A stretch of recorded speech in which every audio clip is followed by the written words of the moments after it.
కాదు పైదలు పోతుంది కదా ఉంచాలి అది కంప్లీట్ అయ్యేదాకన్నా హ్మ్. కనీసం ఉంచాలి పైదలు పోనీకైనా. ఇప్పుడు లేడీస్ వస్తారు కొంతమంది ఎంప్లాయీస్ రోజు కూలీ చేసుకునే వాళ్ళు. వాళ్ళు 30 రూపీస్ ఇచ్చి 30 రూపీస్ పోనీకి రానికే 60 రూపీస్ అవుతుంది. హ్మ్. అప్పుడు వాళ్ళ పరిస్థితి ఏంది? వాళ్ళకి వచ్చేది ఏంది? 6,000, 7,000 ఇళ్ళలో పని చేసుకునే వాళ్ళు వాళ్ళు వీళ్ళు గరీబులు ఉంటారు కదా సార్. హ్మ్. వాళ్ళ పరిస్థితి ఏంది?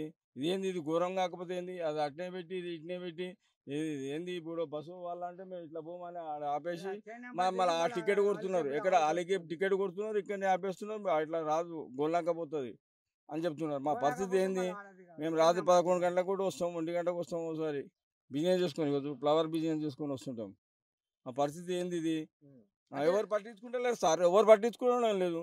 ఏ పార్టీ కాదు ఎవరు ఏం పట్టించుకోవడం లేదు. పార్టీ విషయంలో మాట్లాడడం లేదు. వ్యక్తిగతంగా మాట్లాడుతున్నా. ఎవరు ఏం పట్టించుకోవడం లేదు ఇది. దీని హ్మ్. గురించి. ఇప్పుడు ఇది సగం బ్రిడ్జి కూలగొట్టినారు. లేడీస్, జెంట్స్ వస్తారు వచ్చి అలా దూరిపడితే ఎవరు దానికి హ్మ్. రెస్పాన్సిబుల్ ఎవరిస్తారు?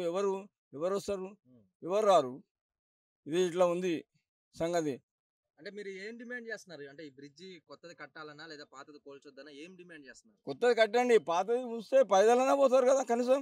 హ్మ్. కదా ఇప్పుడు అది నడుచుకుంటా కట్టినాక ఇది ఉంచి దాన్ని కనీసం నడవనీకి టూ రిపేర్ వీలర్లు, చేయాలన్నా త్రీ కానీ వీలర్లు ఎక్కువ ఇడిచిపెట్టకండి. పడాలి. ఇడిచిపెట్టకండి. కనీసం దాన్ని నడుచుకుంటా పోతే పాత వాళ్ళకన్నా రిపేర్ ఉండేది కదా. హ్మ్. మా ఇక్కడ లోకల్ పోనీకి ఇట్లా దిగి మళ్ళీ ఇట్లా మా బాబులు అన్న ఎవరైనా వచ్చి బైక్ మీద ఎక్కించుకొని పోతారు. హ్మ్. అట్లా లేకుండా కూడా ఇట్లా లేకుండా కూడా నువ్వు ఆడిపోయి తీసిపెట్టేసి ఆ కొన చాలా నుంచి ఇబ్బంది వస్తుంటే అవుతుంది స్లిప్ సార్. అయి చాలా వస్తుంటాం. ఇబ్బంది.